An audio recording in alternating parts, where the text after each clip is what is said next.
Offrez-moi SVP. Théma le rat. Théma le rat dans le chat qui veut qu'on lui offre un sub, mais abonne-toi, frère.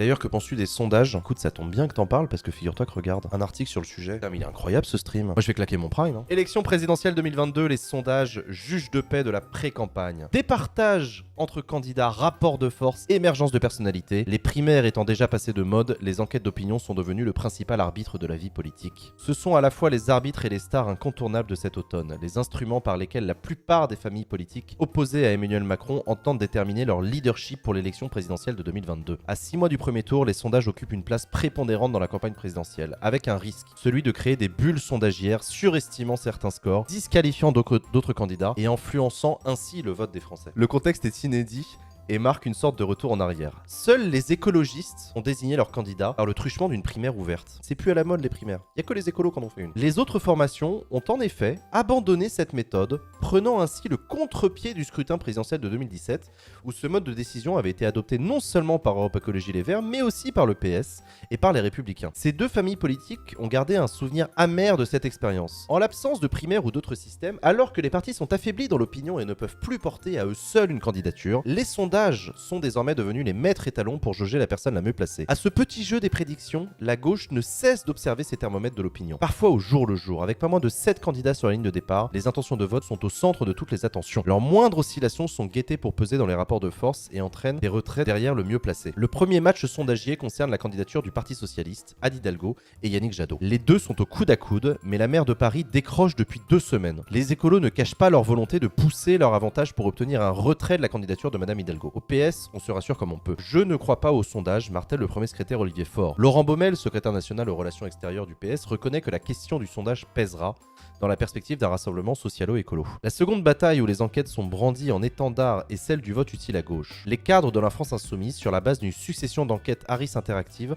plaçant Jean-Luc Mélenchon entre 11 et 13% des intentions de vote, estiment être en passe de pouvoir se qualifier pour le second tour, puisqu'avec la dynamique autour d'Éric Zemmour et la division des voix de l'extrême droite, le ticket d'accès se situe actuellement autour de 16% ou de 17%. C'est ce que je vous disais tout à l'heure, hein, le scénario d'une candidature à gauche au second tour n'est pas exclu. Il ne cesse donc de plaider pour le rassemblement dès le premier tour autour du candidat des Insoumis. Donc ça déjà c'est pour la gauche. Chose importante, quand on dit que les sondages deviennent les juges de paix de l'élection présidentielle, etc., en tout cas actuellement dans cette pré-campagne, c'est pas uniquement à cause des méchants médias et des méchants observateurs politiques, etc. Les candidats eux-mêmes passent leur temps à en parler. Jean-Luc Mélenchon, j'ai regardé une de ses revues de la semaine sur sa chaîne YouTube, il a passé plus de 10 minutes à parler des sondages. La question du fait que les sondages traitent les rapports de force entre les candidats, c'est pas que du point de vue des médias et de l'influence de l'opinion publique. Pas seulement, c'est les candidats eux-mêmes qui s'en servent matin, midi et soir. Je dis ça parce qu'on s'était fait engueuler parce que sur la dernière émission Backseat, j'ai parlé des sondages au Bono et que du coup il y a des gens qui m'ont dit ouais Jean, pourquoi tu parles des sondages, c'est trop de la merde. Et en fait j'aurais dû préciser en parlant à Daniel Obono, mais si je vous parle des sondages Madame Obono, c'est parce que Jean-Luc Mélenchon passe son temps à en parler en ce moment. C'est une sorte de primaire qui ne dit pas son nom. Exactement, très bien dit, c'est exactement ça. C'est une primaire un peu en loose day les sondages. Hein. Chez leurs adversaires de droite, l'obsession des sondages est peut-être encore plus forte. Les Républicains sont dans une situation compliquée. Personne entre les 6 candidats à la candidature ne semble se dégager ni s'imposer aux autres. Le parti a finalement décidé. Ce seront les militants qui voteront le 4 décembre pour départager les candidats. Ces derniers espèrent bien que les enquêtes d'opinion influenceront le vote des adhérents. Ainsi, pour plaider en faveur de sa candidature, M. Bertrand brandit régulièrement les sondages, comme preuve de sa pole position. Bah oui, il fait exactement pareil que Mélenchon. Ses adversaires utilisent quant à eux les mêmes sondages pour montrer que personne ne s'impose aujourd'hui à droite, que M. Bertrand plafonne à 15%. Les partisans de Mme Pécresse n'hésitent pas à citer en exemple d'Alain Juppé, favori des intentions de vote à la rentrée 2016, puis largement défait par François Fillon. C'est intéressant parce que je sais pas s'il va en parler dans l'article, mais je rappelle quand même qu'il y a même eu un moment où le parti Les Républicains ont proposé que ce soit un institut de sondage qui départage les candidats. C'est pour ça que quand vous me dites c'est une primaire qui dit pas son nom, ça va même plus loin que ça. C'est qu'il y a certains partis qui ont envisagé à un moment d'en faire un outil de départage. À l'extrême droite, Marine Le Pen est quant à elle confrontée pour la première fois à une chute brutale et prématurée de ses courbes. Éric Zemmour semble séduire nombre de ses électeurs potentiels, à tel point que se pose la question du leadership chez les nationalistes. Une situation inédite pour le Rassemblement national qui a toujours écrasé ses concurrents directs, comme ce fut le cas pour Bruno Maigret lors de la présidentielle de 2002. Je rappelle qu'à la fin des années 90, il y a eu un schisme au sein du Front National, que Bruno Maigret, qui était numéro 2 du FN, s'est barré, il a créé son propre parti politique qui s'appelait le MNR, qui était un concurrent direct de Jean-Marie Le Pen, et qui s'est fait écraser la gueule par Jean-Marie Le Pen en 2002, donc il n'y a plus de concurrence. C'est vrai que le RN, depuis la fin des années 90, le RN n'a jamais eu de problème avec des concurrents directs, il les a toujours écrasés. Et là, pour la première fois, le RN Pen se retrouve dans une situation où il y a un concurrent direct. Pour l'instant, Marine Le Pen ne réagit qu'avec flegme. Jeudi 7 octobre, à Clermont-Ferrand, elle a assuré ne pas avoir d'inquiétude après la publication du sondage Harris Interactive qui place Éric Zemmour devant elle au premier tour. On a atteint un niveau inédit d'importance des sondages dans les déterminants de l'offre politique, reconnaît Emmanuel Rivière, directeur international pour Kantar Public. Il y a un risque car il y a un trop grand décalage entre ce que l'on veut faire dire aux enquêtes et ce qu'elles sont capables de dire à 7 mois de l'échéance. Donc même les sondeurs reconnaissent qu'il y a une disproportion, il y a un problème. Il est vrai que les exemples ne manquent pas de sondages mettant haut les candidats qui finalement réalisent un score décevant. En 95, Balladur était ainsi crédité de plus de 30% des voix en janvier pour un score final de 18,5%. Pour 2002, Chevènement était testé à 12% en octobre 2001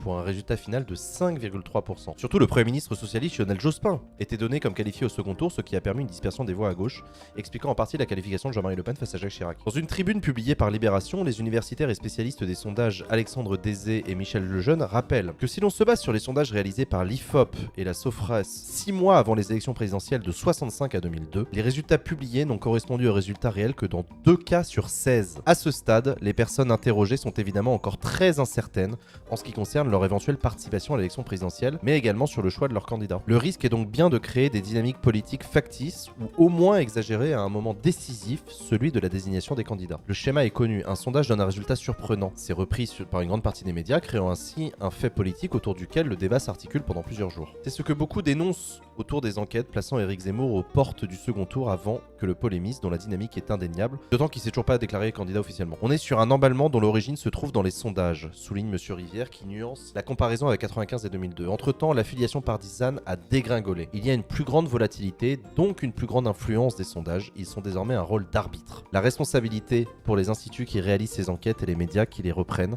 est d'autant plus grande. C'est assez intéressant cette analyse et surtout cette conclusion qui fait reconnaître qu'il faut faire un lien entre l'importance que jouent les sondages aujourd'hui et l'effondrement des appartenances partisanes. Il y a une grande volatilité du vote qui fait que les gens sont indécis. Ils sont indécis sur 2 trucs en plus, qui compliquent encore plus le truc. Ils sont indécis sur le fait de savoir s'ils vont aller voter ou pas. Un fort taux d'abstention et il y a plein de gens qui savent pas du tout s'ils vont aller voter ou pas et qui vont se décider que la veille pour beaucoup d'entre eux. Et deuxième chose, il y a une volatilité aussi sur le vote. Il y a plein de gens qui n'ont plus d'appartenance, qui n'ont pas d'appartenance partisane comme par le passé, pour qui le jeu est très très ouvert. Ils sont capables de voter Mélenchon, Macron, je sais pas, je verrai, peut-être un des deux, ou alors peut-être Zemmour, je sais pas. Enfin, vous voyez, un truc très volatile. C'est la chute des partis politiques et de leur structuration, des modèles idéologiques et surtout des comportements électoraux qui explique que les sondages ont pris un rôle aussi important aujourd'hui. La démocratie est fragilisée un peu. Oui, le seul truc que j'essaye de vous dire, c'est que l'importance des sondages aujourd'hui est davantage le symptôme d'une dérégulation de notre paysage politique, plutôt que le déclencheur. Vous voyez ce que je veux dire? C'est plus la conséquence que la cause. Et donc, ce qui est intéressant, c'est de voir qu'effectivement, les sondages jouent un rôle important alors qu'on est encore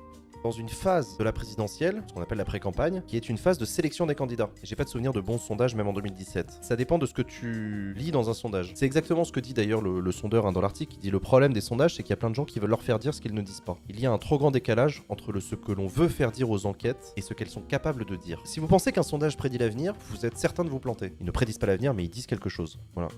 Tout ce que je peux vous dire.